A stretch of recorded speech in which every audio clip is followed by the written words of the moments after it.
Welcome along to another week of the semi-pros. Plenty happening this week, isn't there? There's coaches being sacked again in the NRL. We've seen plenty of that happening. So what's next for the Brisbane Broncos? We saw a masterclass in the boxing ring from Tim Zhu on Wednesday night, defeating Jeff Horn in the All-Aussie Super Fight.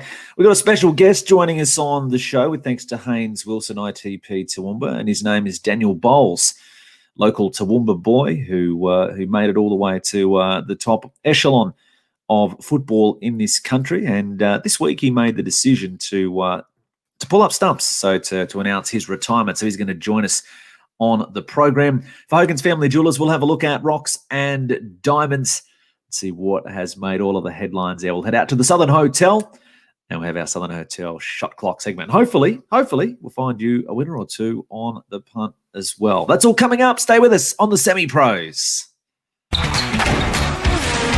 Just about do, mate. Surely. There you go. That's outstanding. That much talent running around in our own backyard. Ladies and gentlemen, the Semi-Pros. The Semi-Pros. Ladies and gentlemen, give it up. Let's go.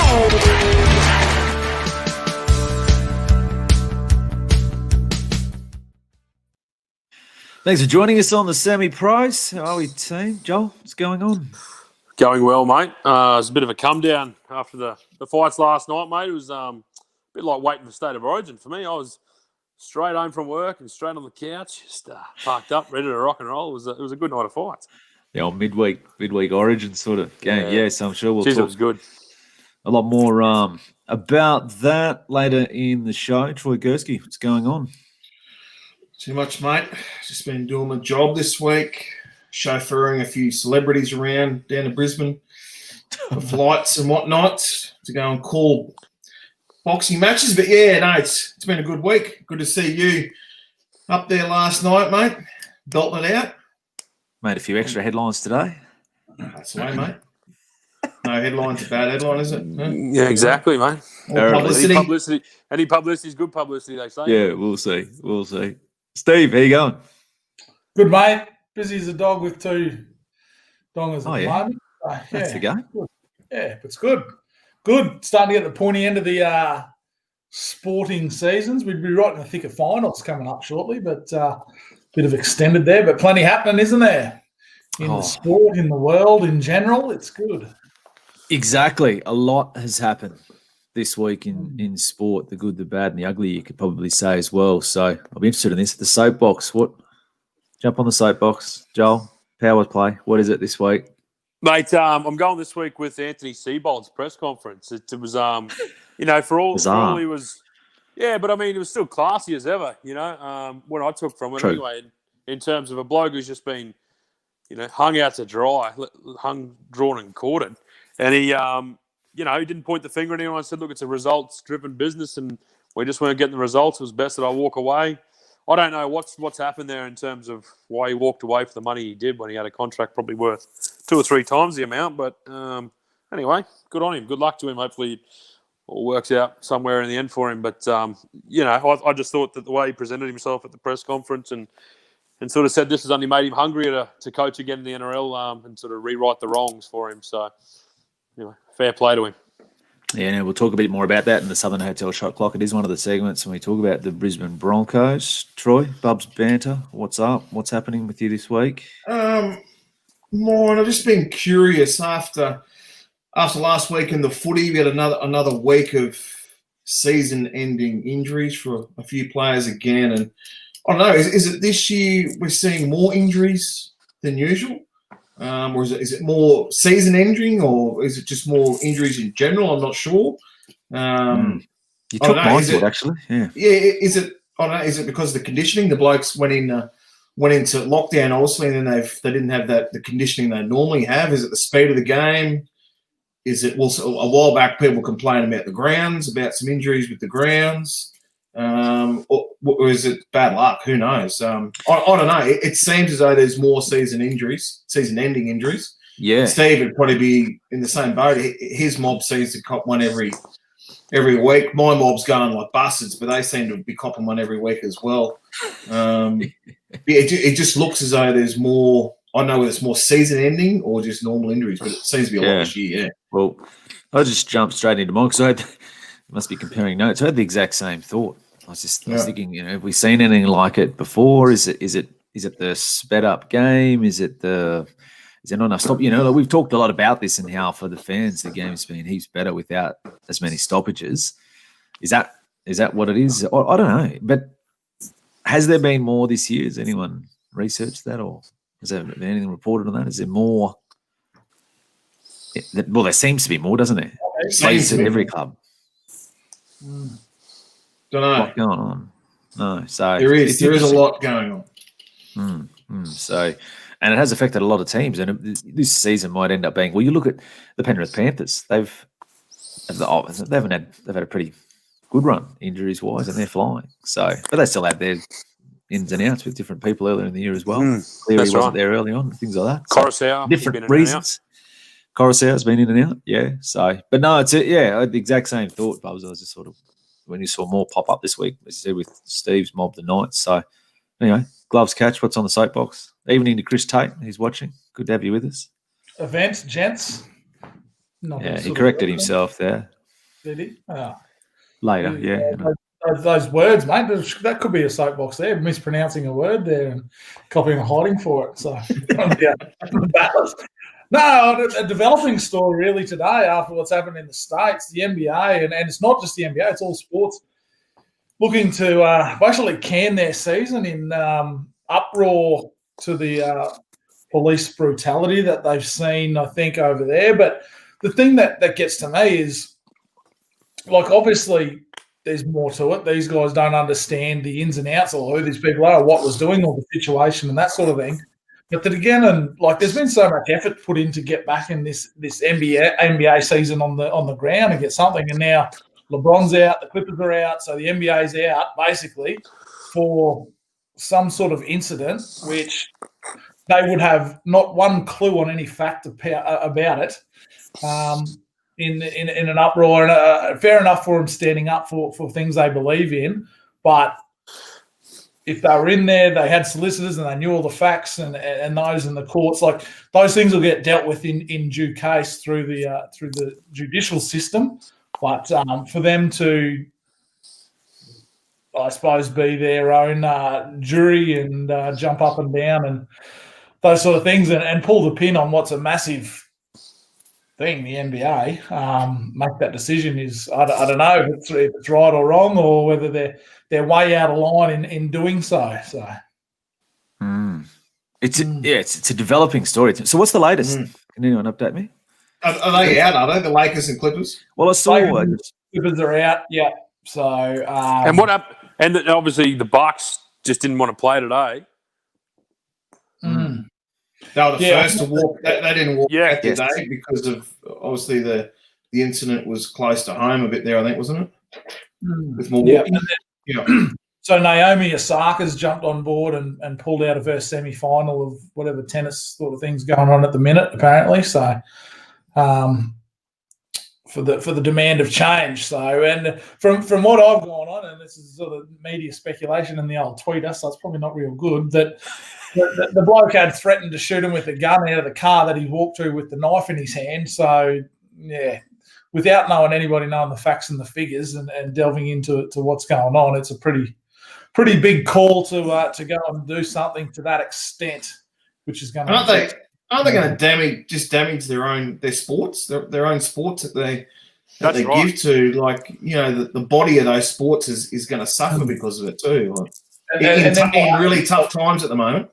There's going to be bad things that happen throughout the world. What happens when the next a white fella gets bashed or something? Does then all the Europeans pull the pin on that as well? So it's a bit of a touchy situation, but it's out there now. So be interesting to see how it does develop.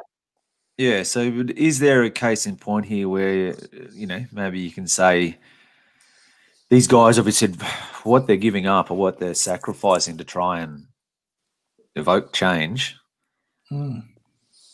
would they be able to do it any other way if they just look what they've done with the obviously the slogans they've had on the court, the names they've had on the backs of the jerseys. Is this a way, I suppose, they're saying, well, this is the ultimate sacrifice or ultimate call for reform or call for change in their society. What else do you do? I think there's what response are they expecting? Yeah, well, Joel, you could probably answer that because I mean, as Steve said, there's a judicial process that obviously go through with this. Exactly. You're right. What do they want a law change or legislation? Well, that's the thing. I don't know. I don't know the facts and circumstances, so I can't really give it's only an opinion, and that's the problem this day and age is that the power of social media, with respect to all this stuff. So I'm assuming someone's caught footage of it, and then it's been shot out around the world, and then everyone's got an opinion, and that's how it sort of gets the traction it does. But as Steve said, I'm sure there was circumstances that led up to the incident with respect to threats being made or whatever it is. So, I'm sure it's just not blatant out of colour or whatever it's been alleged that he's ended up with a couple of bullets in the back. I think it's probably a bit more to the story than that. But it's an interest. It's a really developing thing. We didn't think we'd have an NBA season at all there at one stage, and then obviously we went into the bubble, and here we are. And it's been pretty exciting, to be honest. The action on the court's been unbelievable. So, and now we're in a holding pattern. So we'll watch that. We'll see what happens. Watch it flow across the world. Yeah. Into every country, like the other rallies did. They flowed straight into other countries as well. Yeah, that's right, Troy. And that's what I'm sort of saying with respect to the social media. It just gets traction like nothing else, doesn't it? In terms of propaganda, media, anything. It just seems to be the way of the world this day and age, where you throw something up on the old socials and then she just takes off like a wildfire. Like James O'Shea's pictures walking on the beach, stuff like that. They just take off. They don't take off. Yeah, hashtag. Other things I've done in the last 24 hours make a bit more traction than those photos. So, but anyway, that's another story. We'll talk about that later. Maybe not. So that's a look at the soapbox here. Plenty that's happening and a lot of interest in world sport at the moment. A lot sort of that's evolved. So we'll keep watching that with bated breath to see what the outcome is here. Now, after the break, we're going to talk to a guy. He's in quarantine actually at the moment. So, but when he gets out of quarantine, he's go and celebrate retirement. So he announced his retirement from professional football. I refer to Daniel Bowles. We'll take a break on the semi-pros. Here's our Haines Wilson guest up next. Hey guys, Colin and Liam here from Haines Wilson, and today we're sitting with Steve from Paragon Homes and checking out the new display home at the Lees. Thanks for having us, mate. No, mate, thanks for popping by. Mate, I'm a big fan of Paragon. I love the stuff that you guys do. It's really unique and sort of I find with our clients, they get it designed to their specific needs. Every build's different. I'm loving it. Yeah, mate, exactly right. And really, we wanted to give more to our clients. And the process that I used when I built our house and land packages went through, designed a brief around what we're trying to create within the home, the feel, how it needed to function, the purpose of the home, to bring together a home which really tries to target what you're trying to get at the end of the day and create a home that's more than just a couple of lines that's slapped on a plan, thrown on a block. Like there's so much you can do when you build a home and making sure you get that better result out of building a home at the end of the day. When you get the keys, you get that elation, you walk in the door, it's somewhere you just love to be. Yeah, and it's just yours. It's totally different. Mate, love it. You're doing a good job, man. Really love it. Very flash. Love it, mate. Yeah. Good work. So Paragon Homes getting the seal of approval from Haines Wilson. They pop in and see the We've team got there at Haines. on socials lately, have they? Hey? We must be a bit quiet on the socials lately. They haven't quite there. So. Maybe yours was that good. Yours is that good that it's going to keep running out. No wonder you're that busy, mate. Gee whiz. That's what we need. So now, special guest, thanks to Haines Wilson, ITP Toowoomba. He's joining us now from quarantine. I refer to Daniel Bowles, who's with us now. G'day, Daniel. How are you? Good, fellas. How are we? Excellent. So, just tell us where are you at the moment? You're in quarantine. I'm in a hotel in Brisbane City in quarantine. How's that going for you? Yeah, not bad. I mean, long days. We're stuck in the room. We can't leave, obviously, but just trying to keep myself busy, do things that, you wouldn't normally do just to catch up and keep the day going, really. Now, you go, James. Now, during the week, we'll probably get to the story of why you're in quarantine. You probably should be celebrating at the moment or reflecting, whatever word you want to use. You made a big decision on your life this week. Tell us about that, the thought process behind it, and how you came to the decision to say, I'm hanging them up. Yeah, so I guess our season finished, what was it, on the weekend, on Sunday, and it was my last game for the Brisbane Roar. I've been here for probably 9 years or something all up now.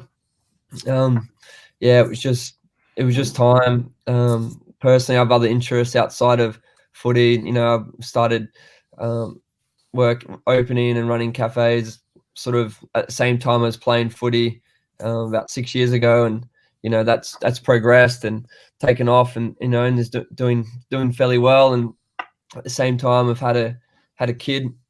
Was it over a year ago? So got a young family, and really enjoy doing the cafe stuff as well. So it's just sort of all come to a head, and and even if you look at A-League season next year and moving forward after that, there's some uncertainty there as well. So just came to a point where and even just personally, the love for the game, I haven't got that same drive as I used to have, which ultimately affects your performance as well. So I just weighed everything up, and I thought it was the best decision for me and for everyone that I move on, and I love doing other things. So that's what we're going to do now. Bolsey, talk us through, I suppose, where you came from and how you sort of got to be in the position you did with the A-League. So, I mean, you had a pretty good career, obviously well travelled through the A-League from the Roar to the coast to Adelaide and back to the Roar. Walk us through that, how that all come about. Yeah, so I grew up in Toowoomba with my whole family, and just I was playing local league there, St Albans, Willowburn, Hawks, Harristown Hawks. So went to Harristown State High, and then obviously was doing okay in Toowoomba, but not really getting recognised on the Queensland level or certainly Australian level. But I guess it wasn't until in high school when I was at Harristown, I started sort of representing, played for Toowoomba Raiders at the time, who were in the Brisbane competition. I started playing for them when I was 15 in the men's team, and pretty much 2 games into playing for the first team there at 15, I got a trial at Queensland Academy of Sport in Brisbane. So, and I went down there, and obviously did okay at the trial, and ended up getting a scholarship offered in Brizzy for the QAS. And so I was in grade 10 at Harristown, and then I moved out of home and moved into with the family I'd never met before in Brisbane. And I guess that was how it all started when I was younger. And then, I was at the QAS then. When I was there for a year, I ended up getting selected for the AIS in Canberra. And then I moved down to Canberra then, and was there for 1 year. And then just as at the end of the 12 months there, the Brisbane Roar called me and offered me a contract to play in the youth team up in Brisbane. And that's when I came back to Brisbane. I would have been, I was 17. Yeah. So that's where all that kind of started. So in terms of your career, Bolsey, I suppose you could say that you're well travelled at a very young age. I mean, it's strange times that we're in now with the COVID stuff, but would there ever have been in the back of your mind sort of the ambition to sort of try have a crack overseas and see how you went? Yeah, I guess times were different, or? Yeah, I guess I played over 100 games in the A-League in the end, and coming from Toowoomba, I never would have even imagined being a professional athlete. I've always wanted to be a professional footballer, but I never made a Queensland team, Queensland team growing up. So, I thought I was up against it, but, I always had the dream to do it and the drive, and I ended up doing it. But I guess, when I was playing, A-League early on, I had massive aspirations to, go overseas and progress as far as I could in the game. And I guess it's almost like, the older you are, the less likely you are to go overseas as an Australian, because, you lose that potential tag. That's kind of what you get signed on overseas. So, so after a few years, I had some kind of serious injuries that that you could say set me back. So when I did all my rehabs and then I came back, I was kind of like a middle-aged player then who, yes, you could still have made a move overseas, but you kind of have to be like top 10 players in the A-League to really go overseas. If you're over 25, I'd say. Mate, out of all the years that you played in there, which year do you put down would have been your number one year, and with which team, mate? So that would have been, so it would have been probably, couldn't tell you what year, 2014, I reckon it was around that, with the Brisbane Roar. I played pretty much every game that year. It was John Aloisi's second year in the team, and we went, we came second in the league that year, and then we also we were in the semi-finals. We were winning 3-0. We're winning 3-0 and to make the grand final, and we ended up losing. I think it was like 5-4 or something. It's like a ridiculous game. So that was my best year in my career, where I played my best. And then the following year, I did my ACL, and then I had other like meniscus issues and all sorts. So that was kind of the start where it became a lot more difficult for me. How'd you get into the cafe business, mate? Like, obviously, you had to have a life outside of football, but why cafes? How did that all come about? I guess, like, I've always had an interest for coffee, love cooking, love food, and love business as well. Like, and I guess it's also a very competitive world as well. So I guess it was just an accumulation of things that I really enjoy. I thought about it, and I also thought, while I was playing, I thought I need to have something else, one to spend time on and to keep my mind active, because I didn't, some players study, some players do other things outside the game because if you're in it all the time, it can be a bit heavy. And usually, like me personally, I would always put a lot of pressure on myself to do well. So it comes with a little bit of a weight on your shoulders. So I found that doing something outside of training, outside the game, really helped my performance on the field. So that's why I opened a cafe, and that was 6 years ago. And it was actually one of the best things I did for my career, because I started playing my best straight after that. So and then it just progressed from there. It was like a hole in the wall, you could say, a little cafe near where I lived, and we had that for 3 years, and we became quite successful, and we ended up selling it on, which was like a really positive thing for us. And then now we have 2 more at the moment.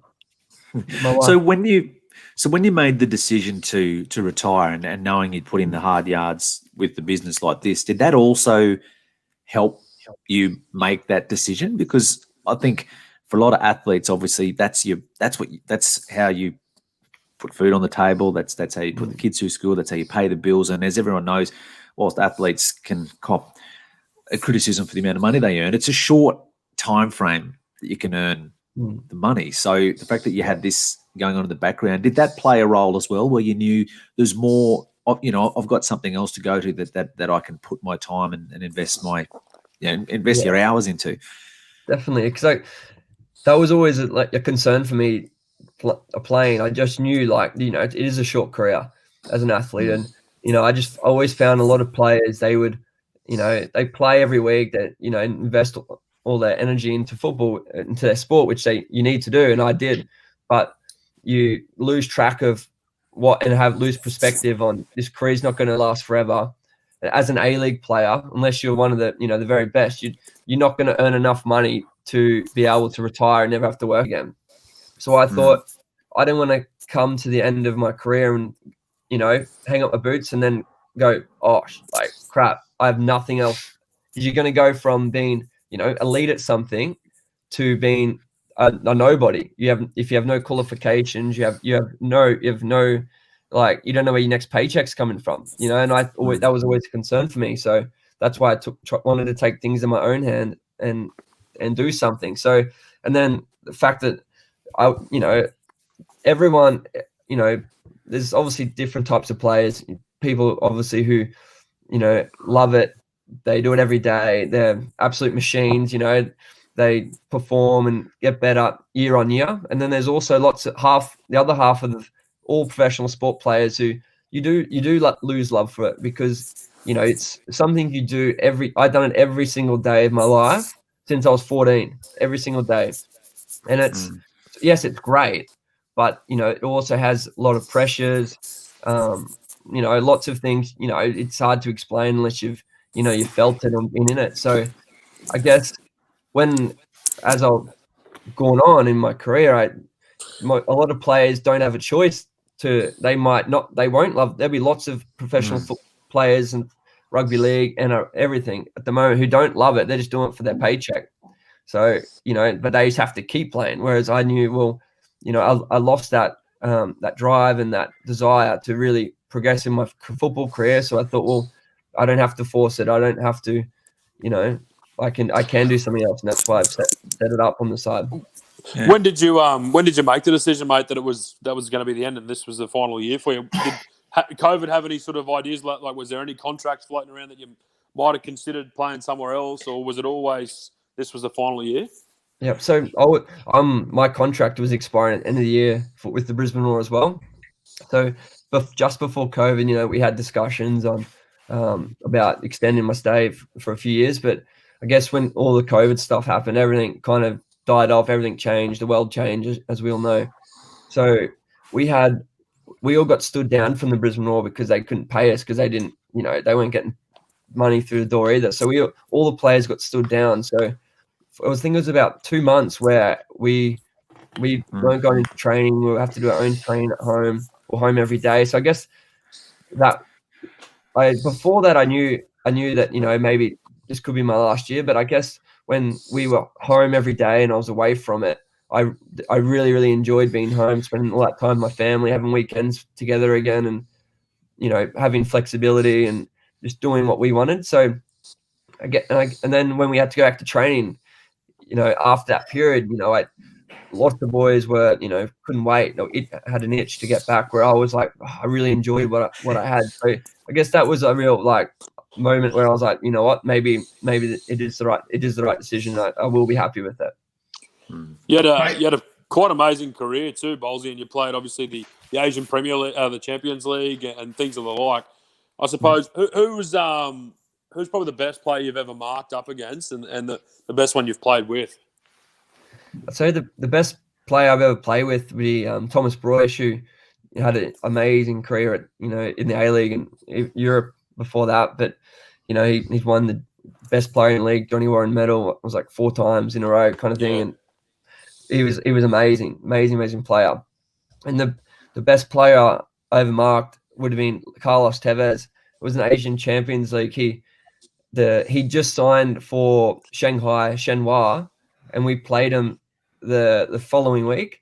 The time I was marking him in this whole game, he was earning $1 million a week at the time, right? And it's an absolute joke. He's from Argentina. Yeah, he's a beast. 20, like an entourage of 20 people over living with him. He's just paying for their living expenses. He's earning $1 million a week. It was the highest earning footballer in the world at the time. That was ridiculous. And how'd you go? We won that game. We won that game 2-1. And he got booed off the field. The coach everyone got booed off the field. And he played 10 games, and they got rid of him because it didn't he got a payout. I'm assuming as well. So he's laughing. Yeah. Mate, there's a bloke in the league I just want to quiz you about, Barisha. He's a polarizing figure. You love him or hate him. With your dealings, what type of bloke is he? So I just missed his time at the Roar. I was at Adelaide, and it was just before I went and when I came back. So when I came back to Brisbane Roar, it was my first year, and he was his first year away playing for Melbourne Victory. So he, I heard stories and obviously knew who he was, and boys in the team, thought he was great. He's great to have on your team. He's one of those players because he does obviously scores lots of goals, and he's so hungry and competitor. So his first game back in Brisbane, when he just signed, just left, just won the league with the Brisbane, he came back. It was I think it was my second game starting for the Brisbane Roar, and I was marking him. As being a centre back, I was marking him, and he thought it was a big, like, welcome home party for him. And I kind of always have like a little chip on my shoulder when it's like people think they're kind of like, think they deserve something. I don't know. I just was like, nah, this guy's gonna have a tough game, and had a point to prove on him. So we had an absolute rough game. Me and him were like, I had a yellow card, We're both on the edge against sent off. So many face-to-face encounters. He was like standing on my toes. I was standing on his. He was elbowing me in the ribs when the ref wasn't watching. Or every little trick you could think of. And like he was like, up in my face saying like, who there for you? Who there for you? Like, and like everyone was loving it. And I ended up getting man of the match that game. And we won. I think we won 1-0. And then pretty much every time we played him, it was a bit like that, because he didn't like that I sort of ruined his party on his first game back. Bozzy, just on that, those little tricks, the little traits and that sort of stuff. A bloke you played with this season, Scott McDonald, I remember when I was playing, when we toured over in England, and we watched him play in Scotland, and he was on the goalkeeper on a corner, and it was probably the best thing I've ever seen. He's standing there on the keeper, and he just ripped open the keeper's gloves as the corner's coming in, and the keeper looks down, and then someone's up for that. Who's the best one you've ever seen in terms of tricks like that? Those little elbows when no one's looking. Who's the one that you? Isn't it? Oh, I guess there's so many little things like that you just you don't even think about when you're on the pitch. It's just like a nature trying to get a little advantage on someone. But that one, mate, on Scotty, I've never seen that one. That's brilliant. Yeah, it was unbelievable. Naturally, as a goalkeeper, I was watching the keeper just thinking, wow, and then he's just there ripping old man's gloves off. I just thought, geez, that's a new one. That's brilliant. Hey, I seen one the other week. It was on a corner in England, and one of the boys, like, he was getting defended on a corner, and he went up this and he said a joke to the guy I was marking him, and the guy started laughing. He went his head down, laughing, so happy, and as he did, he took off. And he got a header and he scored off it. So I don't know, there's so many little things. Well, I've got another one for you too. Obviously, being a cafe owner, who on your team is the stingiest, like, bring us a coffee to training type of guy? Yeah, Corey Brown's definitely the worst. So one day we finished training. We went to the cafe after training, and I usually give the boys free coffees. But they might buy themselves like breakfast or something, Yeah. So Corey comes in, gets his piccolo, and then he brings in like a new foods, right? He brings in new foods. He comes inside the cafe and goes, "Oi, Bolsey, like, do you mind heating this up in your microwave for me at the back?" Yeah, that'll be $10, thanks. I'm like, yeah, mate, no worries. So we put it on a platter. We heat it up, put it on a platter for him, put some like little micro herbs on top for him, and gave it out to him. Unbelievable. You guys on Uber Eats? Yeah, we are. The food made me freaking I went to the toilet a few times last night during the night, so I think Uber Eats will be getting the call up tonight for dinner again. Wait, we'll go around the grounds to finish with you. My last question for you is, you must have a great sense of pride of what you did from Toowoomba. So, we've had so many great sporting stars from Toowoomba, followed in certain people's footsteps going on. Like for yourself, for a male football player, I don't think there'd be many that came before you that were able to go, and correct me if I'm wrong, I remember that we always had a lot of really successful female players that were playing for Australia and things like that. But for yourself to go on to the levels that you did, really broke new ground for young players around here to try and follow in those footsteps. So you must look back on it now and your background, where you came from, have a great sense of pride to know that the path that you've forged that other young footballers coming through can aspire to follow in and know that they can achieve it. Yeah, well, that's a great point. I remember coming through, as a junior, there was no one, I couldn't point to anyone from Toowoomba who had gone on. There was boys who, had represented Queensland, you could say, but no one who had ever gone on professionally that, certainly in my time, that I could look to and think, oh yeah, like they done it, it's possible. So I guess when I that's what, and it made me kind of think, or maybe it's not possible. You just you have those thoughts.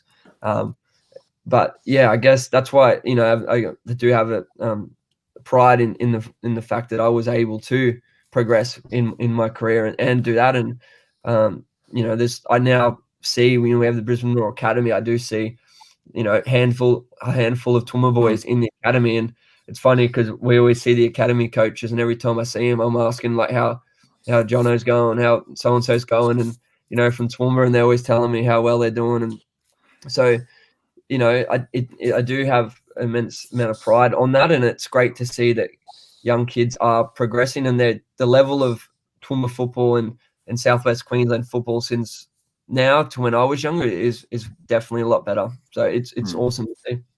Yeah, fantastic. Steve? Yeah, mate, I had a few Wi-Fi problems here, so mate, just following on for that, you made that decision early on at 15. I did catch that bit to go down to Brisbane. I suppose there's opportunities arising for young fellas, college, all that sort of stuff, and those different career paths to get into the professional.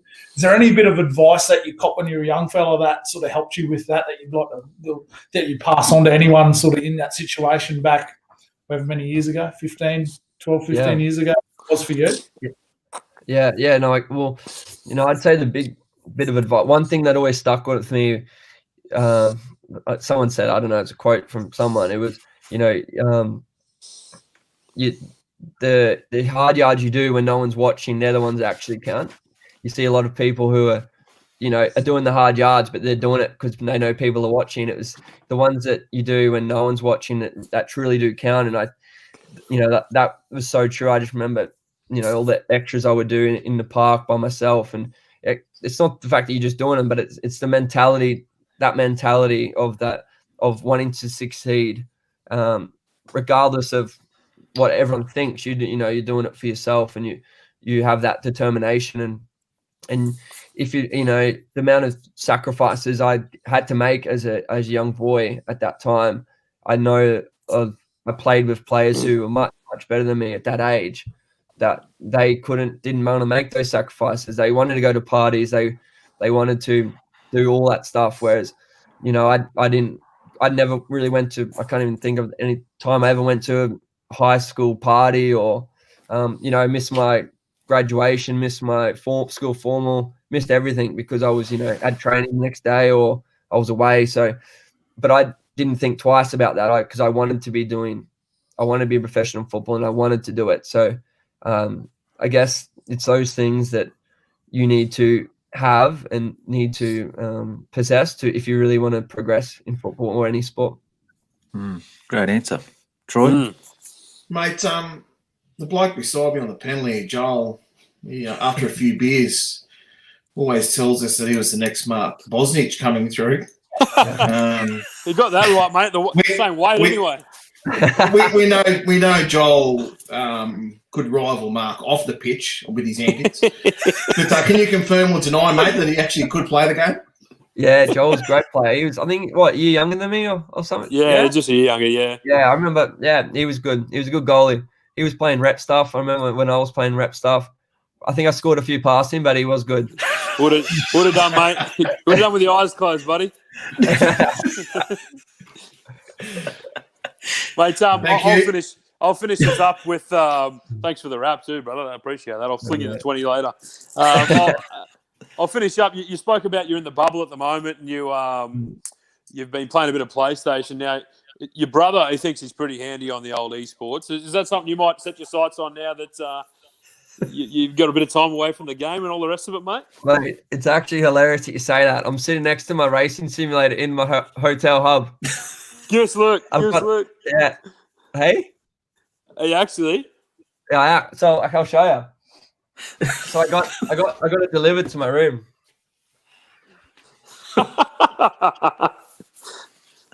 You see that? That's a fair setup. And I got a bike in the window. That's my setup. Yeah. So no, I mean, I don't think I definitely won't go professional on esports, but something I enjoy doing. Yeah. It's awesome. It's an awesome setup, mate.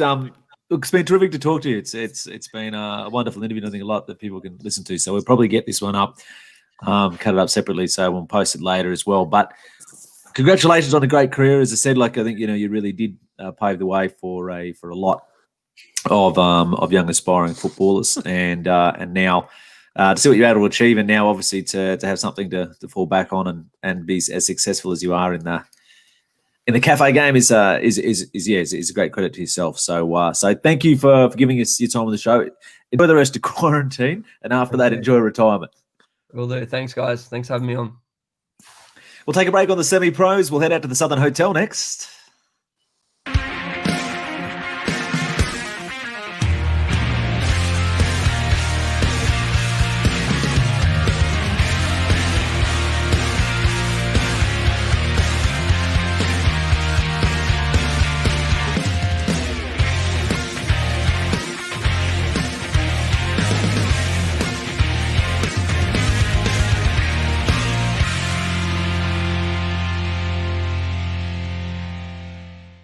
At the Southern Hotel, our Sunday steak special has been so popular, we want to offer it on Saturday too. 180-gram rump mignon, 400-gram New York cut T-bone, or a huge 500-gram grain-fed rump, all for just $23.95. It's better at the Southern.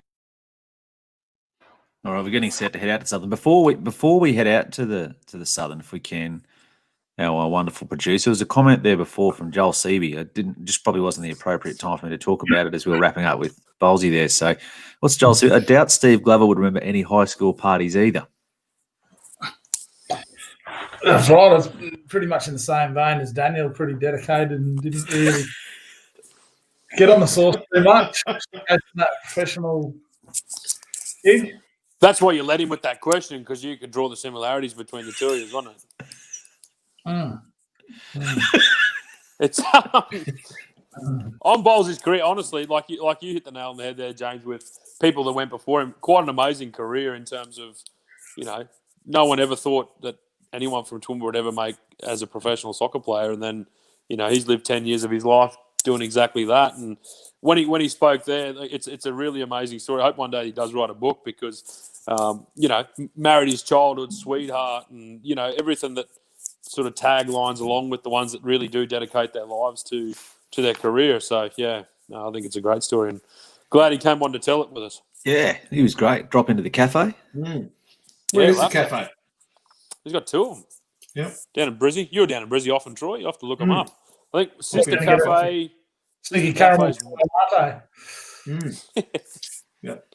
Dropping. Was it Joel? Just quickly, Joel has there been any other Toowoomba blokes? Did Shay Hughes play years ago? Did he? No, Shay didn't. He made Queensland, Shay, but there was Michael Ryan and Daniel Bowles around the same time. They both went to the QAS. Michael never played.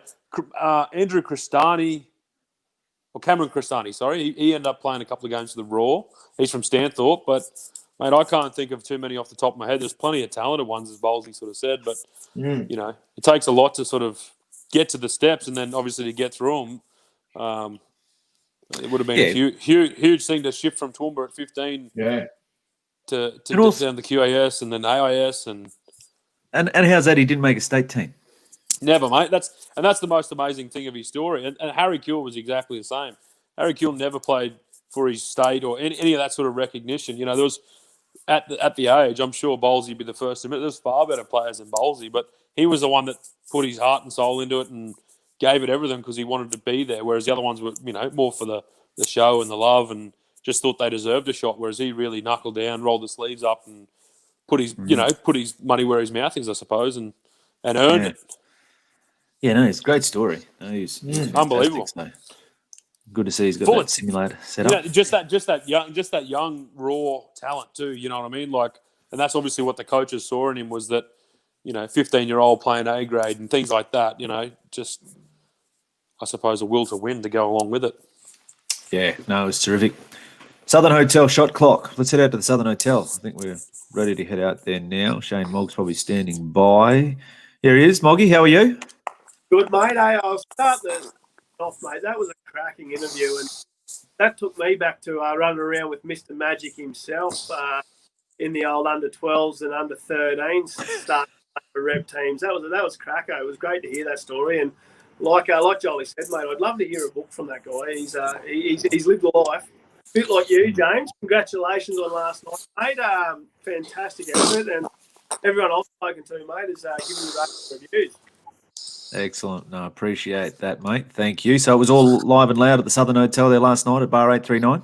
It was, mate. Obviously, unfortunately, due to COVID regs, we did have to turn a few people away because they were unable to find a seat. But a very good night all in all, and I'm sure you boys will agree, a great result. Yeah. How good was he? I know you've been singing his virtues for all. How good was Tim Zoo? Mate, I don't think he even hit the top of third gear. He just seemed he was just firing shots to hurt him with. He didn't really combinations or anything. Yeah, 100%, 100%. Now, what's happening at the Southern Hotel this week? Mate, this weekend we've obviously got all the NRL action live, the AFL and also the rugby union. And, mate, from there we're just going to start to build up to a very big Father's Day. Obviously, if you are going to bring Dad out for lunch and let him retire the barbecue for the afternoon or the evening, come on down and book a table and let us cook him dinner. So that's all happening there as well. So all the sport there live this weekend. So pop in and see the team from the Southern. Righto, we'll get a tip from the horses, but also on the food front, what should we be dropping into the Southern Hotel? What's on the menu? The chef is just put a fillet steak on the specials. It is die for. I carved in this afternoon 300-gram Diamantina rib fillet on the money. Excellent. Righto. So that's what we're on. Righto. Sounds good. What about you flying on the punt? You gave us a couple of winners last week. What do you got for us this week?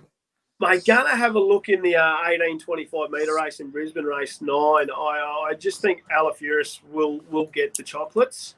But one to watch out of that race. Have a look at Kempy's coming out of that race. I think Fighting T.O. might do something in a couple of starts. Okay, so we've got a few to follow there. So there's a couple of winners for the weekend, but otherwise pop into Southern Hotel, Bar 839, go down and see Shane and the team down there. They'll look after you, and as you said, get in there, and it's a great place to go there for Father's Day as well. Moggy, appreciate your time. We'll catch up with you next week. Shane Mogg joining us there from the Southern Hotel shot clock. He spoke there about Tim Zoo's big win. It was, I think he summed it up pretty well there, Joel. He said, I don't think he did get out of third gear. No, me either. But you can only fight what's in front of you, to be honest. And I thought Jeff Horn was not a shell of himself, unfortunately. Was very sad to see.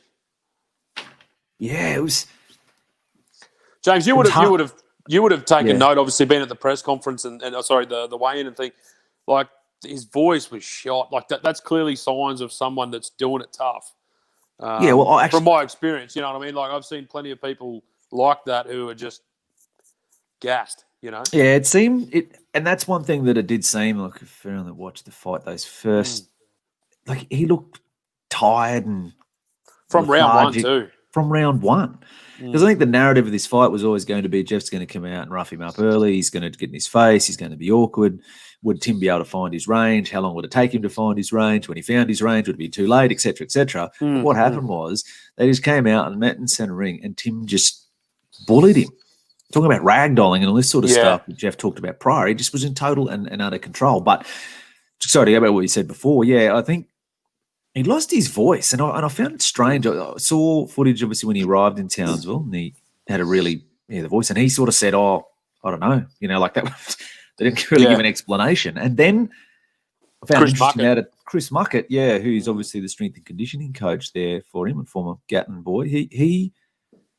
They questioned him, they interviewed him, and he mentioned, these things sort of happen, and sometimes you get a bit sick. And I went, he half bowled him out, didn't he? Yeah.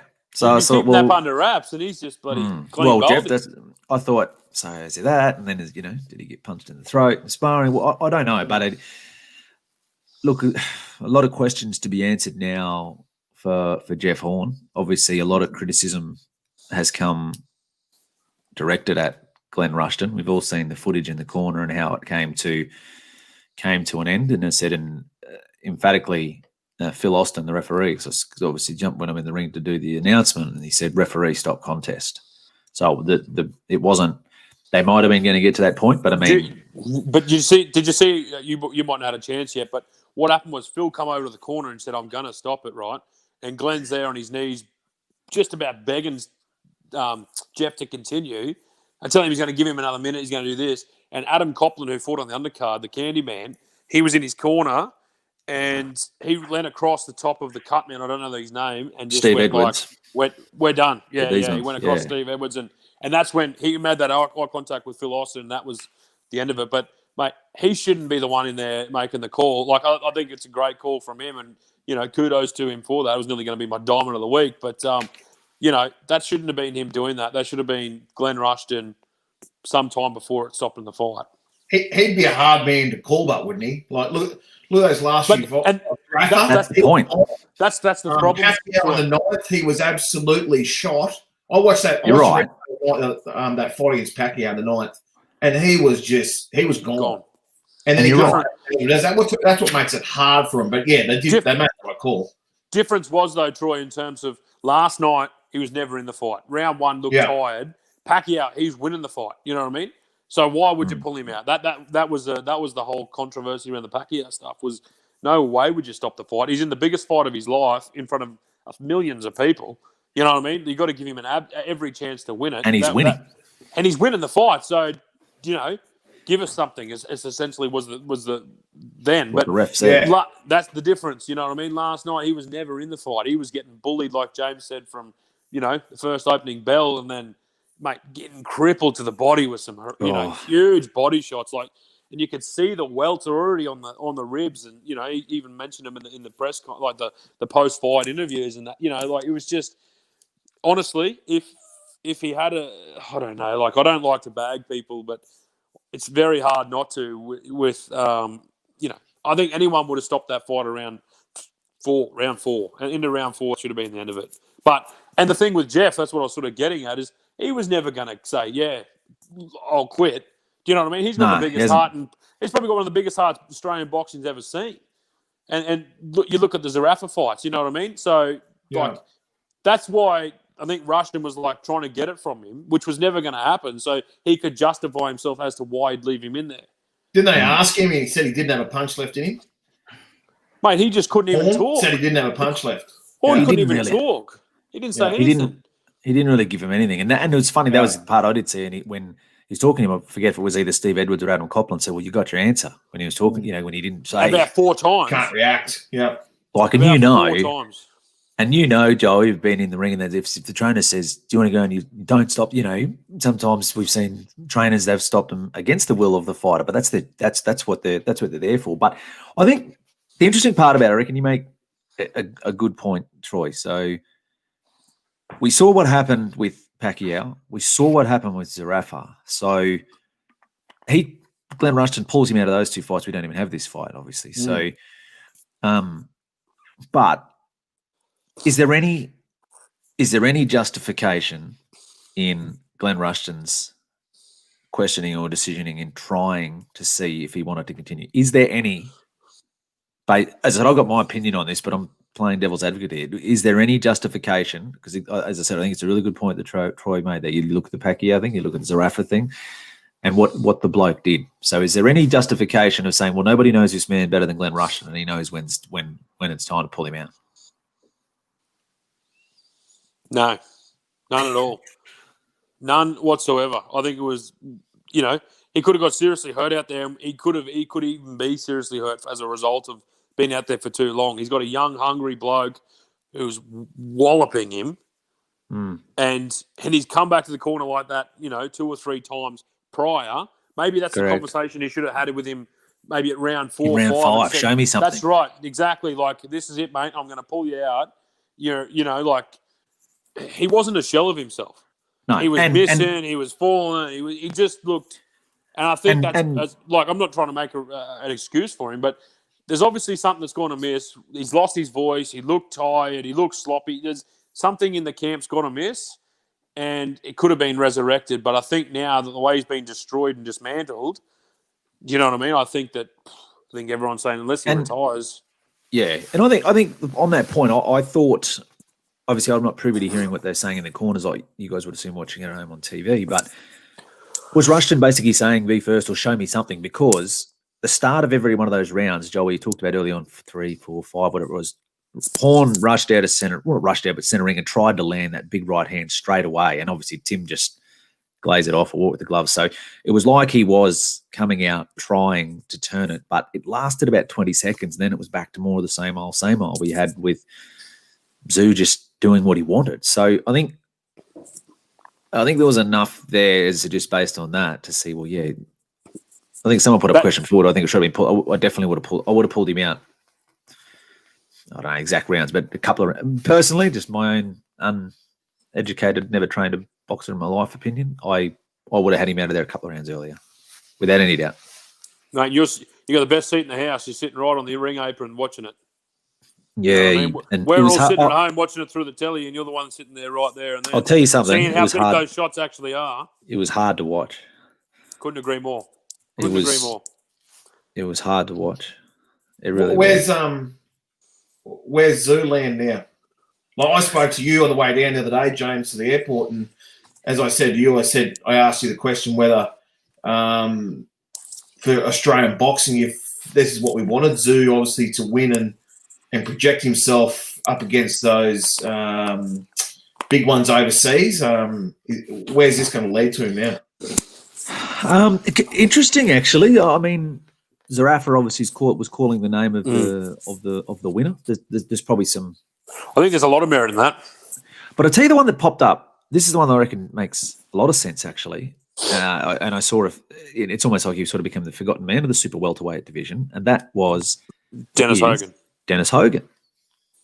Now, Dennis Hogan has just fought for 2 world titles, one at middleweight, and then at one at super welter. Yep. So he's been to almost the top of the tree. You've got, is he still world? Oh, I'm sure he'd be. Yeah, he's in the top 10, ranked. I think he's in the top 10. So imagine that. Hogan v. Zoo at super welter. Yeah, either of those two guys. I think Zarafa is probably the rung down, as you sort of say. Like the Hogan one makes the most sense. They're probably the two at their peaks, you know. And I think that's what he needs. He needs those 2 fights before he can go overseas, in my view. You know, as I sort of said, you can only fight what's in front of you. To me, Jeff Horn was a very good welterweight. He's never been a good junior middleweight. You know what I mean? He's just that smaller guy. And look, Zarafa's 2 fights, he's landed a lucky haymaker that's got home. Do you know what I mean? To get him home at that weight. I don't think he's really been tested in the junior middleweight division properly before he gets out of the country. That's my personal view on it. I was impressed enough to say, yeah. Like, he didn't get out of 3rd gear, but he wasn't fighting much in front of him. Do you know what I mean? He just did what he had to. He just bang, bang. He looked sharp on the pads, but I'd love to see him do it against a proper junior middleweight like Dennis Hogan, like Michael Zarafa, who are going to give him genuine hard fights, good hard tests before you can get me excited about it all. Yeah. Oh, I'm pretty excited. I thought I was really taken by him. Yeah. Taken by him last night. Like, you know, I thought he was unbelievable. Did you agree that there's an element of, well, I don't think Jeff Horn was at his best? Oh, yeah, no, yeah, I take your point. It's a good point. But I was quite taken by his his demeanour, his manner, He's a dead set chip off the old block, isn't he? 16 fights. Well, you know, Steve, we had him on the show. He's just insanely focused. Just insane, he's a robot. Different fella, personality plus. You'll get a good following anyway. I saw him on an interview the other night. He actually cracked a few jokes. He was good. Yeah, no, I think on the back page, I think it was. I saw him. He was good. I'd be interesting. So that's be interesting to see the wash up. I think there's more to come with that. Now, the other big story I want to touch on in the shot clock, guys, is the Bronx Seabold. Joey touched on it at the top of the show. He's gone. He's walked. He's whatever you want to say. Troy, start with you, resident Broncos fan. What did you make of all of that? I mean, it was the divorce that had to happen, wasn't it, for starters? Oh, I think he went in. Timing's right. Oh, yeah, he had to go. Yeah. There was no point hanging on for the rest of the season, was there? I think he wanted he went into the meeting asking to get the rest of the season and a start for next year. Well, that was never going to happen, was it? He was always going at the end of the season. So I think they've made the right decision to sever ties now. get someone in to finish the rest of the season and move on to the next. So, yeah, it had to happen. It's just untenable now. It's just gone way past that. So, be interesting to see what happens to Seabold now and what can happen to his career, whether he's got to probably try and get a assistant job somewhere. Whether he never gets the top job again in another club, who knows? But yeah, my question then what is: happened to him. Should this have been done weeks ago? And I don't mean prior to, as you know, in quarantine. Should they have made this decision a while back, or? Yeah, they've definitely dragged it out. I think it should have been. You know, a proud club like the Broncos, you know what I mean? Like that, and as Seabold says, it's a result-driven business. They should have bulleted him probably 5 weeks ago and never let it get to. They've just hung him out to dry, and that's what I was sort of making my point about earlier. Is that, fair play to the man, because could have been easier just to sit there and say, you know what, this prick beside me, Paul White, he didn't give me any assistance, and this germ over here didn't do anything to him over there. You know what I mean? It could have been very easy to point the finger and said, you. But he wore it, he took it on the chin and just said, "Yep, no worries, see you later. I'll be better for the run." But I think he wore it because there might be a fair bit of dirty laundry in the basket, which could have got aired in the coming weeks. It's going to drag out. He's done it in the best interests of everyone involved, I think, and it's going to.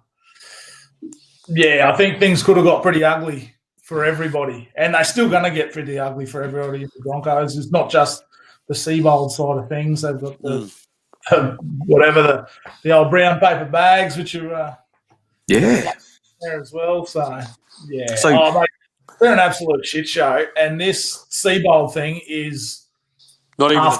They've got a lot of stuff going on there. The problem is Seabold made his bed. He has to lie in it. He has to go now. He should have made big decisions 6 weeks ago on the players that he played and put in positions.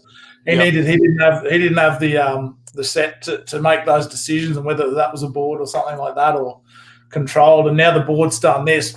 The board's got to go with him. They've all just got to pack up shop and off you go. See you later. They're just as much to blame as this as what the coach is. So yeah. So who comes in? That was my question. Oh, sorry. Yeah, good luck to him. I thought the more I think about it, I wasn't the biggest at like Joel will bag it because he thinks he can't coach, but I think Kevin Walters has got to get a go.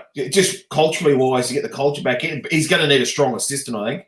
Someone maybe like maybe a Neil Henry or something like that. But I think he's worth green. What's that, John? I'd be going Craig Bellamy. I'd say, mate, here's the checkbook. Write it yourself. They're not going to get Craig Bellamy. Come on now. He's off contract next year. Might just say to I'm out. Storm. Bellamy's not walking into that. No chance. Mate, money talks, brother. I'll be saying how much you want. Honestly, I would. Be a big checkbook with a few extra brown paper bags. So it's the only way they're going to get out of it. That's the only way they're going to get out of it. Checkbook, and they'll say, we'll just write the same one back. So they won't get him on money. They'll need him there. So I'm with Bubs. They've got to go. They need to do something drastic and try and get a bit of culture back into that club. So they need to get the old boys back on board as well. Like they need that culture back, like a Kevy, and bringing back the blokes like your Tallises and those type of fellas. Or obviously Gordon's with the Gold Coast lot, but those fellas, they need to reunite them and get them back to their grassroots type of stuff. So, but I think as Steve sort of pointed on, with the board they've got there now, that's not going to happen. Do you know what I mean? That's where the issues lie, is in terms of. Well, obviously that's going to change with White going as well. But he's one man. Which man who comes in can change a lot. That's why they bring in Ben Eichen. Yeah, which he went at lengths to explain. I'm just one man. Don't. I found that a bit interesting about that press conference. You know, it's not all on me. I didn't make all the decisions on my own. So, as I don't know which journal on the internet said, well, you were the CEO. So that's where it lies. But he was very. I found that very key. He's like, I don't make decisions on my own here because when they. But I'm the same. I think they have. Seriously, I think they have to give it to Kevy. Like it's about his 12th attempt at the job as well, and for all of the. So you're happy for him to run 15th every year, 16th? It's not going to happen, mate. Culture changes. You get a better roster. You know. Yeah, because they'll play for Kev. You remember you guys were down there at one stage. You got yourself back up there. It takes a bit of time. Yeah. I'll tell you what we did, mate. Stuck with the same coach, Brad Arthur. Those two wouldn't No, it would have been all the ones prior. What, from the back of the 80s? Yeah, we had Brad Arthur for 2 years when we got the spoon. They were talking about bulleting him. We stuck with him. Look where we are now. So same roster too, is it? Well, mate, he cleaned them out. So you reckon the Bronx should stick with Seabold? Should have stuck with Seabold for 2 more years? I was calling for a long time out, brother. I was saying it. Everyone's wanting to bullet at him. I was the only one saying it, but I think he made his own bet, as Steve said. He had to get rid of him in the end. But so who do you realistically think they should get, Joel? Obviously, Bellamy's probably not going to happen. Who else? I don't know. Maybe a who's the bloke that's the assistant at Melbourne at the moment? Assistant at Melbourne. He's a pommy bloke. That's who you're going with. Fuck. The assistant at Melbourne, isn't Riles the assistant at Melbourne? He's better than Kevin Walters, mate. I'll give you the red eye. Who's winning the Queensland Cup? Offer him a gig at the moment. Whoever's on top of the Queensland Cup. They all won it. Actually, who's coaching the Valley's Roosters this year? Or Highfields Eagles? They might be able to get him. Get big, yeah. Gus McKellar out at Highfields will have half their squad next year. Gus McKellar. Yeah, give Gus a go. Yeah, Gus exactly. will be all right. Exactly. They might have a few of their players. So, who's out there? Say they've got Kevy, Paul Green, obviously. Todd Payton's looking for a job because he said he doesn't want to coach in New Zealand. Who else? The Walker boys, but they won't take it, will they? Walker boys are out, floating around out there. And they've got a bit of money. Well, depending on what happens with Pangai Jr. Well, even without Pangai Jr., they've got a bit of money in the cap. But, I mean, who are they going to sign? Cameron Smith. They bring him and Bellamy together. Honestly, they need to. That's what we're doing. Honestly, he'll be retired at the end of the season. Right. I'd be saying to the boys, I'll get you a paper bag where Pangai got his. And some. They've all got paper bags, Joel. All of them. All the clubs are gone. All the Broncos boys. No. Just so happens when there's a bit of riff in the team, things come out, don't they? It's very interesting. Who do the Bronx play this week? Roosters. Here come the Roosters. Hey, cheerio, mate. I think your team's got a few dramas coming up tonight. No chance, brother. No chance. I think the Bunnies will roll you tonight. You're on a bit of a downhill spiral, I think. We won last week, champion. I know you won against third grade team. Still won, brother. I think good as what's in front of you. Be a bit different tonight, I reckon. How'd your team go last week? Oh, no, my team's going. They're going terrible. For the last 11 weeks. Yeah, exactly. It's going good. That's easy to know. Right, let's look at the Southern Hotel shot clock and a roll straight on here. Looking at the time here. So, Hogan's Family Jeweller. So, we've got those, the famous Adina watches I got available there for Father's Day. Any other gifts you want down there, just jewellery-wise. Pop down to see Lockie Hogan and the team there at Hogan's Family Jewellers. Each week, they're presenting Hogan's Family Jewellers rocks and diamonds of the week. What do we got? Rock of the week. Mate, I'll kick us off because I won't last long on it because I've already sprayed him a heap on the show. Glenn Rushton and his performance last night and probably the last few fights with Jeff and feeding him into the wolves and, obviously he plays a big part in his career and I think that the post-Pacquiao era has been questionable in terms of his fight placements for him. But last night, honestly, left him out there to high and dry, too long. Should have pulled him out way earlier. And I'd be having a serious look at revoking licenses of trainers on the performance he showed last night. Glenn Rushton, rock of the week. Troy? My bloke didn't hang around. Kenny Smith. He was obviously a TV presenter, ex-NBA player. With the walkout that's happening over there at the moment, Kenny's done a live TV walkout today in his protest. I just think Kenny's got he's got the platform. If he wants to get his point across, he's got the platform where he is at the moment to voice his opinion. Do it. Voice your opinion on your show, on what you telecast, and don't just walk off in a protest. So Yeah, I thought Kenny should have hung around instead of walking off like everyone else has, and voiced what his opinion was live instead of walking out. So Kenny Smith, he can be my rock this week. Rock of the week, Steve. Kenny's going good. How about him saying Lillard's got better range than Steph Curry? So, Lillard's sort of flying, but Steph Curry, geez, there's hardly a comparison to what they've achieved. But here we go. This fella.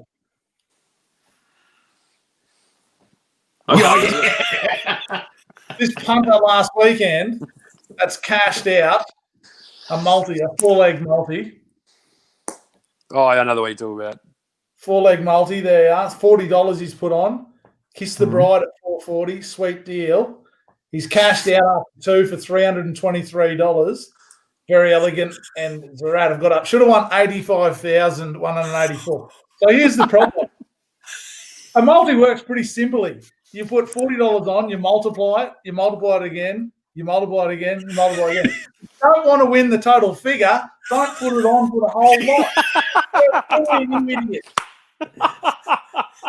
So if he's taking the $40 multi with the first two, he's got 170, let's say, he would have picked up about $950 and he's copped $323. What a knob. Hey, Steve, the funniest thing, what about the last? The cat, what an easy watch too it would have been. Yeah, I don't know. One by about 3 or 4, I think. And people are up the tab for giving him a cash out of $323. I would have given him $150 if you're going to. If he's going to take it, a big cash out offer. Jeez, he must have done it. I don't know what he didn't run out of money for beers. Mate, Eddie, he might have taken that $330 and drove it into the quarter and got the shallot. Oh, wouldn't have paid $85K. He still would have taken a cut. Anyway, that's rock of the week. No good for him. The rock of the week right there. So I'm with. I mentioned him before, Paul White. Joel, I think you had a good point. I thought Seabold was really classy in his, but I kind of felt like, as I said, White was, and they were grilling him, saying, "Well, you've been here 10 years and you've gone through 4 coaches and you haven't won anything. So what?" And he's, and just when they're trying to justify the selection of Seabold, I just found that. I just found that a little bit when it was sort of like, as I said, just that. I don't make decisions on my own, and which they don't, but. We all know how it works. It's the same as why the coach gets fired. He might have made all this. He's the CEO, like he's running the club. So mate, that's why you're on more money than the others because you're the face of it. That's right. You're the one there that's dusting off the trophy, and you're also the one who said that's collecting the wooden spoon or taking you take the good with the bad. So I found that ordinary. So Paul White, I thought. I know they were trying. He didn't do a bad job of that. Trying to show support to Seabold, but then it's when they were put under the gun with that to sort of almost take collective blame or group it or whatever it may be. Whereas, as you said, Joel Seabold, who was great, didn't he? Came out and he said, I'm the coach. It stops with me and take responsibility for that. We're not performing on the field the way that we should be. So I take ownership of that because, and I said, I'm sure it's not all his fault. As you said, he didn't miss any tackles. He doesn't, but he's just.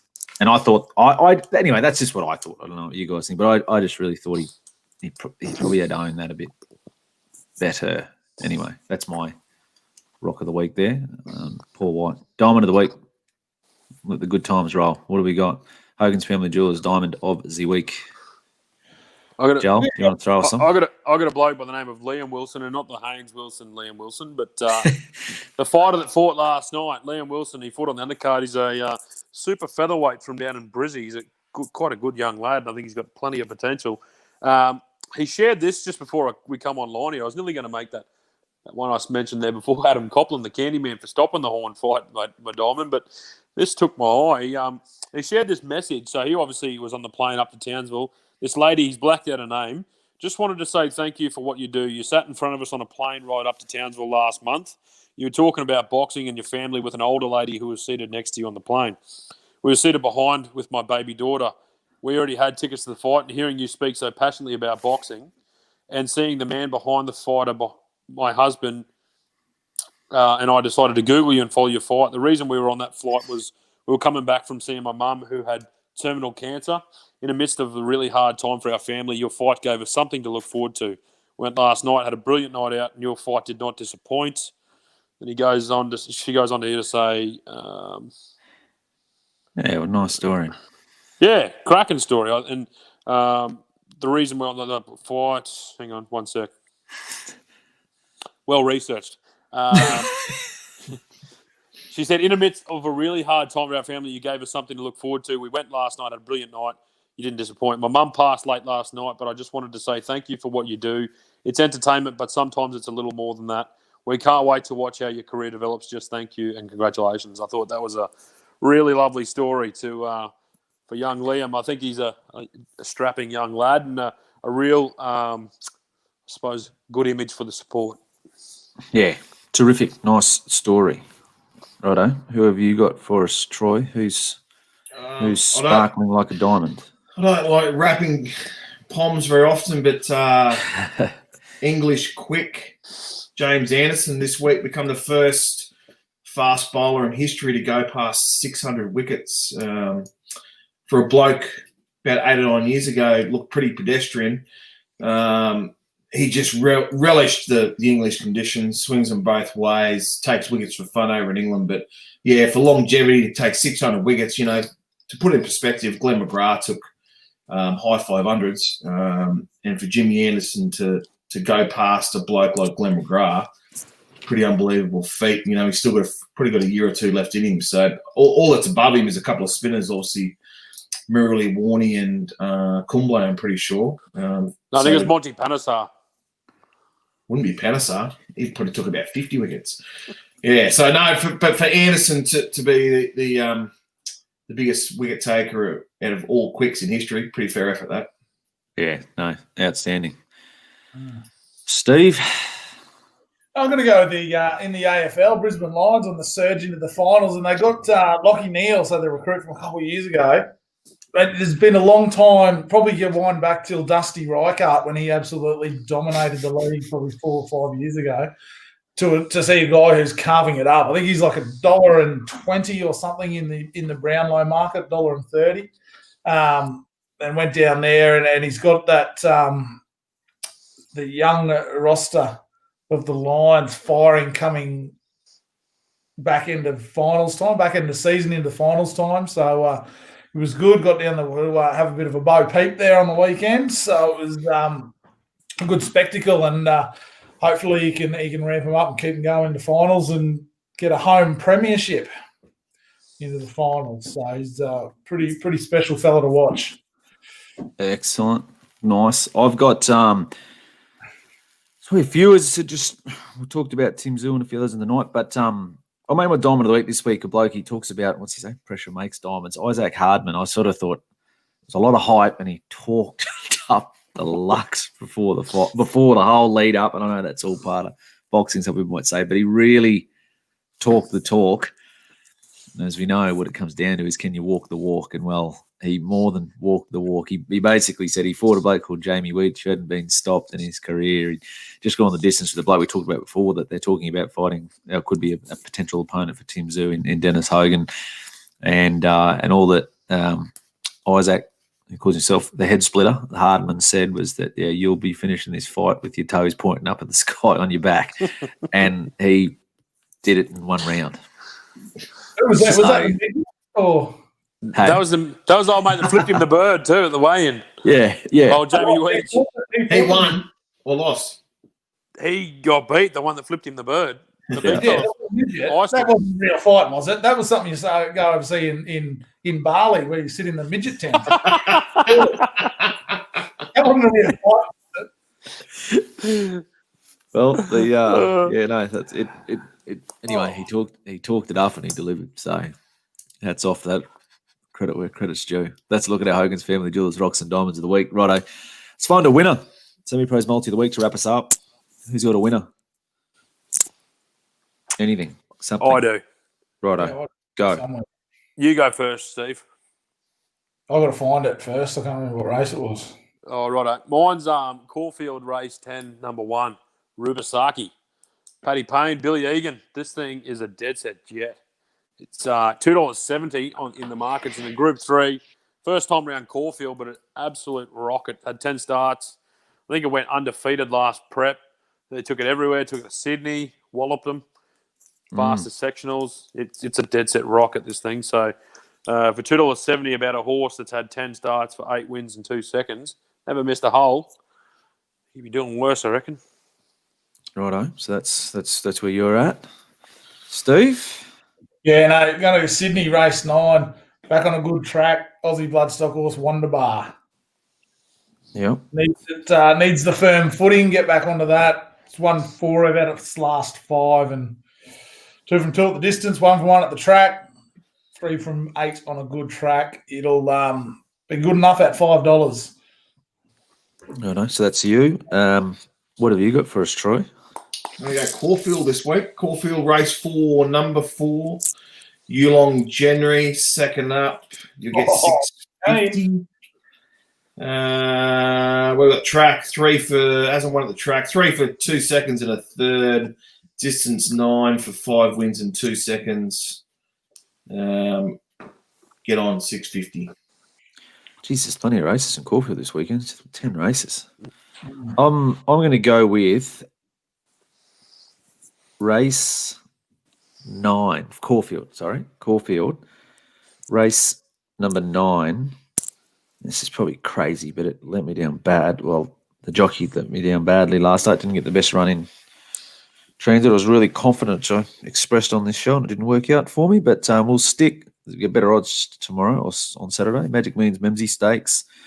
So what's that? Race, what did I say? Race 9, number 5, Streets of Avalon. $21 this week. So, yeah, so it might get a similar run to last week, actually, drawn out there. But anyway, so if it can burn across, get to the front. Caulfield, 1400, around the bend, loves it. So get a show for your money. So that's our Hogans Family Jewelers multi of the week. Good luck if you're having a bet this week. Anything on this weekend worth mentioning before we go that anyone knows? We're kicking off a bit of training this weekend for the DDBBL. Excellent. Yeah, my mob's getting together for a bit of a run around, which would be good. Toowoomba Dragons indoor cricket team. They had a win last week. Good win. Moved into second spot. So I think they'll secure a 1v2 final up here in Toowoomba next weekend. So that'll be a good night out there. Brilliant. All right, so that's all coming up. Steve, your mob having a run or what this weekend? They're running around now, mate. So up there, the high class facilities of Toowoomba Grammar School. So I went and picked up my bat and think there's been some sort of termites eating it. So Does that come along custom with your houses, does it? The termites? Is that where they made their way into the bat or? No, they're over at McGregor. So I'd be happy to feed a few over there if any.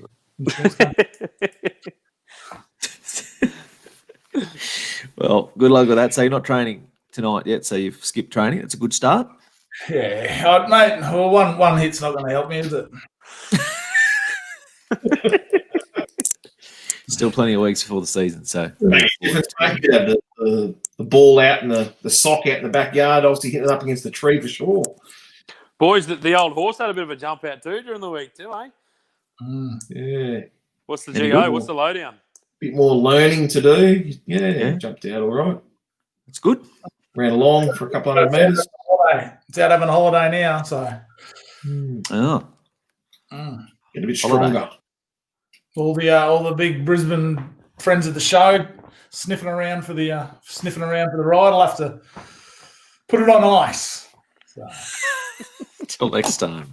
Yep. So what? It won't be there in a couple of weeks. No. So you'll be right to play cricket then, Steve? No. Is what you're saying? We'll get on the VMPs as a warm up to the big event. Won't be happening here, brother. It's a bit of a shame we're not running too. Looking forward to it.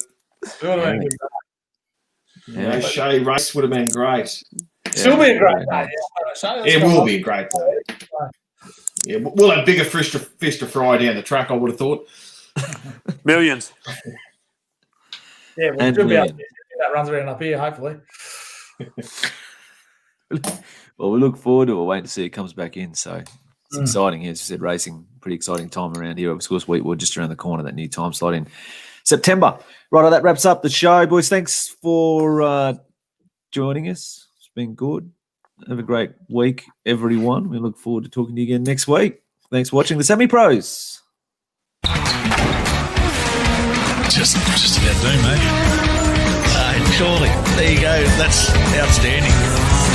That much talent running around in our own backyard. Ladies and gentlemen, the Semi-Pros.